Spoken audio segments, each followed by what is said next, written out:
Hi friends, చూడండి మా ఆడబిడ్డ ఇంటికి వచ్చాను. నేను మామిడి తోటలోకి వచ్చాము.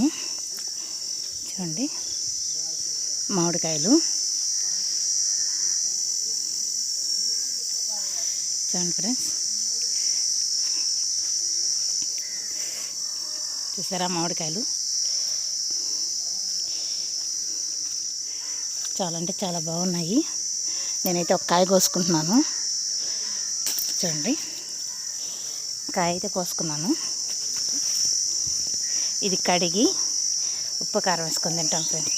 చూడండి ఫ్రెండ్స్, మా మామయ్య కోస్తున్నాడు మామిడికాయని. మామిడికాయ కోస్తూ ఉన్నాడు. అది కత్తికి కూడా మల్లబడుతుంది. ఆ మామిడికాయ కింద పడేసాడు ఫ్రెండ్స్. చూడండి ఫ్రెండ్స్, కింద వేసేసాడు కాయ బద్ద కోసి. చూడండి మా ఆడబిడ్డ ఇప్పుడు చూడు తింటుంది.